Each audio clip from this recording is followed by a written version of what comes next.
What would you do in the name of love? A perfect family, attending church every week, even adopting kids from another country to give them a better life, beautiful house, and perfect jobs. What could go wrong, and what would drive the most perfect good person to become a monster without ever being detected for so long? Or was that person's definition of love twisted all along? And I would love your opinion of why people do this, why certain parents, families annihilate their entire families out of the name of love. If you love these cases and the true crime and mysterious world and how we can spread these cases that has been forgotten so that doesn't happen in the future, remember to hit the like button, subscribing, leaving a comment, all really also help with the algorithm, because algorithm has been hard on my channel in the past 2 months, so that I can continue creating these videos and sharing these cases with you guys. So an all-American family once lived in a very nice town in Iowa City, Iowa. A man named Steven Sueppel was born in 1965, and I believe he was the 6th child of 8 sibling household that he grew up in. He graduated the University of Northern Iowa School in 1983 with a business degree. Steven himself seemed like he had a pretty normal life. During his early days when he was young, he did a lot of different side jobs like bartending, lifeguarding. He loved watching football, playing golf, and doing different kind of sports. And his close friends described him as someone who was humorous, like a clown, and said people wanted to be around him because he was like the funny guy out of all of your friends. One of his best friends described Steven as a loyal friend. He remembers going through a very tough time with like a death in the family, and Steven even skipped school or work for him, for his friends, to spend time with him. So they see this guy as such a fun, loyal, good-hearted man. In 1985, at a bar in Iowa, Steven would meet his wife, Sheryl. They were dancing at the bar and found each other, and friends described them as the couple that was always together. Sheryl was described as a very smart, strong woman. She graduated with an education degree because she loved kids and teaching. That's something that she would pursue later as she got older. She became a teacher at elementary schools in Iowa. Sheryl was described to be very active. She attended many book clubs, study groups, women's groups, Bible study groups, and the couple would actually attend church together every single week. Steven and Sheryl got married on June 13th, 1990, and they have been now, fast forward up to 2008, together for almost 18 plus years if you're including the dating stages. And it was as if they were soulmates and were just meant for each other. Now, Steven went on to become an executive of a banker and a trust company, while Sheryl was a teacher. Now, it seems like, of course, the couple really wanted kids, but I guess there was some kind of fertility issues or some reasoning that the couple together couldn't have biological kids. So of course, the next thing that they thought of and wanted to do was to adopt a kid. I'm not sure the exact date of when each of the kids were adopted, but up till 2008, Sheryl and Steven would adopt 4 kids from South Korea, adopting them one at a time. It's a lot of kids, 4 kids, not gonna lie, that's a lot, and they all decided to adopt them from South Korea. I'm not sure of the reasoning, but it seemed very beautiful. And maybe before adopting them, going through the process, family friends say that Sheryl and Steven would hold around photos of the kids that they were going to adopt. They were so excited to have addition to their family, and they were already living in a neighborhood that was really great to raise kids. They had a beautiful house, they had good jobs themselves, and again, family friends describing them as so elated to be adopting kids. Now, introducing the kids that they've adopted, Ethan was the oldest and the first son that they adopted. Ethan was born in 1997 and described as the smartest one, had good social skills and very mature for his age. And by 2008, when the incident happened, he was 10 years old. He was in the 4th grade. He did activities such as playing the cello, going fishing with his dad, adopted dad, Steven, playing soccer. And it seemed like Steven was very involved in the kids' activities. The second youngest one is Seth, born in 1999, described as an animal lover. A bit shy but adventurous, yet sensitive, and loved nature like gardens and flowers. Third was Mira, who was born in 2002. She was the entertainer of the family. She was not shy. She had so much energy and always had something to show. Family friends even say that they remember her learning magic tricks to show their families during Christmas. Then the last and the youngest, Eleanor. She was born in 2004, only 3.5 years old at the time, and friends described Eleanor as the one who was really attached to her father, Steven, and was together all the time. It seemed like she loved her adopted dad a lot. And again, family friends describing Sueppel family, once they had all 4 children, as quote, such a good family. They seemed to be really loved. The Sueppel family welcomed 4 children adopted from South Korea to this home over the years. One friend says Sheryl Sueppel gave up a full-time teaching job to stay at home after the second adoption, and it showed in her love of kids. She was she was very creative and very thoughtful. She loved to read. We were members of the same book club. In fact, she organized it, and she was very involved at the Iowa Children's Museum. The kids were also very close to their grandparents of Steven and Sheryl, and they all lived in a similar town. They had grandparents. They went to church. They were doing a lot of hobbies and activities. They were out there in the neighborhood, like everybody knew them. I'm not sure why, again, they decided to adopt so many kids, 4, but obviously it's their choice, and it's a beautiful thing to want to give these kids a second chance. Come from South Korea having no parents and going to America to learn English, live in a beautiful place, and getting to learn all these activities. It's like a dream for anybody. And I found more information of what the neighbors described the Sueppel family. They described them as having good routine, and Sheryl always described Steven, her husband, as a good man, good husband, and a good father. Fast forward, Steven was working at the bank in the trust company for about 7 years now.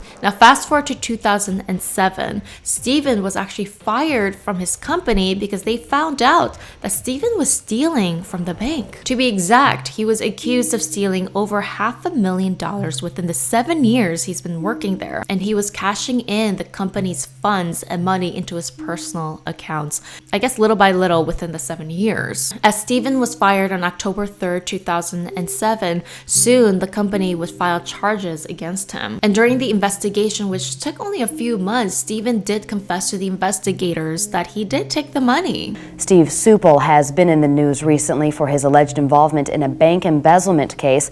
Prosecutors say that Sueppel embezzled more than $550,000 during the 7-year period that he worked at Hills Bank and Trust. He pleaded not guilty to embezzlement and money laundering charges just last month and was out on bond awaiting trial in April. And this is where the story gets weird and odd. Again, with everything I described about Steven, we're not trying to figure out this other side of Steven. So Steven confessed to the investigators that yes, he did take the money, and when asked why, he gave a bizarre answer that was just not like him. He said that, quote, he needed money to fuel his drug addiction and gambling addiction. But when investigators looked into his lifestyle and his banking history and everything, like they found no evidence that he did drugs or was addicted to gambling at all.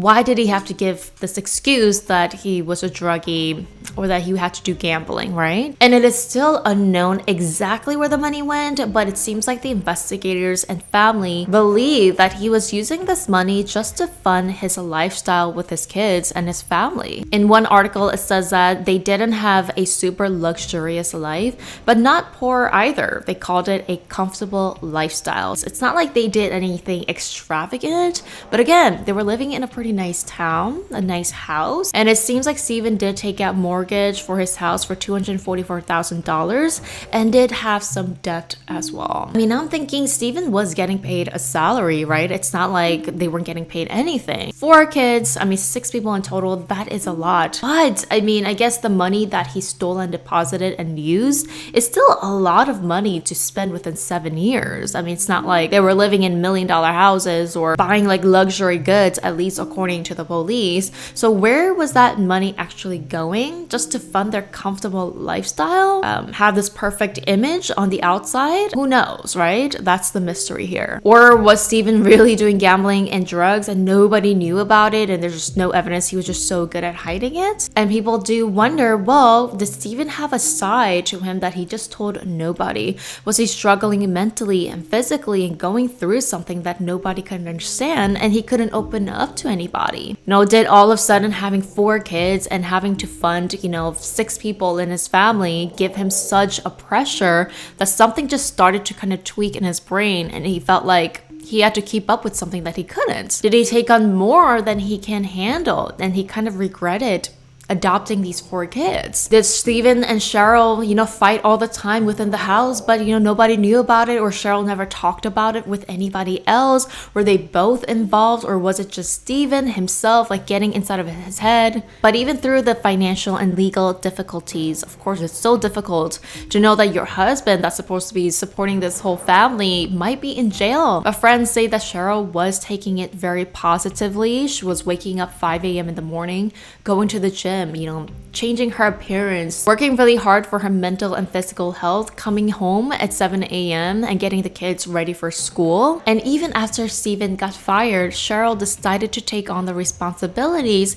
even getting a job to again support their family. I'm not gonna lie, this is a scary thing. I've been through lawsuits before. I've been through, I've talked to the police and things like that. So it can be a very scary time. And my mental health, you guys, when, I was going through lawsuits myself, it was very, very hard and difficult. So imagine this family having the FBI involved and you're getting investigated. On top of that, if found guilty, which there was overwhelming evidence. He was indicted in February of 2008, and he did post a bail of $250,000, and his trial was set to start on April 21st. If he was found guilty, apparently, according to an article, the maximum that he would be serving is 30 years, but some say that the minimum he would be put into prison is about 3 to 5 years. We would never know how that trial would have ended up with a bail of $250,000. So again, almost with everything combined, about $1 million that he might have to owe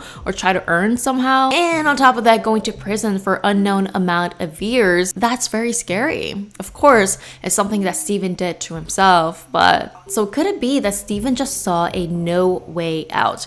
He felt the pressure of not being able to provide for the 4 kids that he decided to take on as his responsibility, and his wife of 18 years, and that perfect American family image that he had. Was it too much for him to watch that all fall down? Now, it was unclear of what exactly happened within the family, the vibe and the energy of what happened inside the house when no family and friends were obviously watching. On the morning of March 23rd, which was a Sunday, the family would attend Easter Mass at their Catholic church. They met their friends and family, including the grandparents, and none of them say that they saw anything odd. When the family friend would stop by at the Sueppel family house and says that he saw one of the children and again didn't notice anything odd. Members of the Sueppel and Kesterson families released a statement together today. They say they were with Steve, Sheryl, and the children during the Easter weekend, and they saw nothing unusual. They also said in part that they've tried to remain alert for signs of particular stress, especially during the past few difficult months for the family. 11:30 p.m., Steven leaves a message for his father and brother at his old law firm phone. So he literally left a voice message at his old company's law firm. I guess it was like an answering machine that they had, and he would leave a message there, which is crazy because he was fired, he quit. Why would he leave a message at his old law firm? But again, that could connect to why Steven did the things that he did. And in the message, he said his family was in heaven. Police do believe that by this time, Sheryl, his wife, might have passed, but his family, his kids, were still alive. Later, we would find that Sheryl was found with blunt force trauma. Most likely, Steven used a weapon. Then, 11:30 p.m. to 3:45 a.m. on Monday. Sometime between then, according to Steven's confession note that he left that police later found at their kitchen table, he claims that he tried to gather the children in the family van, which was parked inside of their garage, and try to end everyone, including himself, using carbon monoxide poisoning. Now, for whatever reason, Steven says that this didn't work and he ushered the kids back inside of the house. We don't know exactly the time frame of how this happened. We only know from what we found in the forensic evidence, but it is believed that Steven, one by one, most likely had ended the lives of the 4 young Korean kids with his baseball bat. The 3 oldest children were found in their bedroom, while the youngest was found downstairs in the toy room. We don't know the details of how it happened. Did he gather everyone up? Did the kids see this coming? Did he have them brainwashed to agree to do this? Or were they just playing with their toys and something happened? Did each of them obviously watch their brothers and sisters be murdered by their own loving, supposedly loving father? Did they watch the mother happened? I mean, we don't know the details, and it's just leaving it up to our imaginations. But at the end of the day, I think we can see kind of what could have happened. And there was no way these children were not terrified, that they were not scared, and they knew exactly what was about to happen to them. Then Steven went on to do even more bizarre things. At 3:45 a.m., Steven leaves another message at his old office, and I believe he left a message at his former employer. We don't know what Steven said to this former employer. Was he cursing this person out? Was he saying sorry? We don't know. 3:50 a.m., Steven leaves a message at his house expressing regrets. Of course, everybody in the house was passed, and he was leaving a message at his own house voice machine. It's crazy. 4:01 a.m. he leaves another message at his house saying that he tried to drown himself at the river but didn't work, and he just kept floating. So he was literally leaving voice message saying what he was doing, what he was about to do. It was like leaving a diary or traces of his thoughts. I think that's just really crazy and interesting to see why he was doing the things he was doing. Was he low-key expecting somebody to save him? That's why he was leaving these voice messages. 6:31 a.m. Steven finally calls 911. And here's the voice recordings. This is 911 location of your emergency. Hello? Am I talking to Iowa City? No, this is what is the location of your emergency? Iowa City, Iowa. What's the address, ma'am? 629 Barrington Road. Please go there immediately. What's going on there? Finally, at 6:36 a.m., Steven is said to have deliberately crashed his van in the interstate, driving at a high speed, crashing into a concrete pillar, and Steven was found deceased. This news has shocked the town, the family, and friends. This, again, perfect couple that decided to do something so loving and kind of adopting 4 kids from another country, and doing this not to himself, but to innocent lives, his own kids. Why did you adopt these kids, innocent kids? Of course, I'm not saying that Steven or Sheryl knew that they were going to do this when they adopted the kids, but still, again, this is why a lot of people think that something within Steven snapped rather than him pre-planning this for years, right? I mean, according to the confession letter that was found, which was not released to the public, only family and friends were able to read it. Steven expressed that apparently this was one of the only ways out, that he had to do this. This was the best thing that he could do for his own family. Again, twisted love. I think the hardest thing to fathom is what the kids were going through. Were they trying to protect each other? Again, did they know that this was coming? The last moments being to seeing their protector and someone that they were supposed to love and be loved turn into a monster against their will. It's just, ooh, that's hard. Again, they found a 4-letter handwritten note by Steven, but those who read it says that it was an apologetic letter with details of what he did in the last moments to his family, indicating that one of the main reasons of why he did this to his family was most likely due to the money in the trial. It's hard to imagine, but there are people who believe that, if something happens to them, if their life is over, like they had to take the entire family with them. It's as if they don't see themselves separated from the family, that they are in one whole. It's either we all go down or we don't. Funeral was held for the entire family, and actually the next day, March 24th, would have been their 3rd child, Mira's 6th birthday. And according to the family's wishes, the entire family, the 4 kids, Sheryl and Steven, were all buried next to each other. Again, it's not my decision to criticize the family, but Sueppel's relative and family say that, quotes, this is what they would have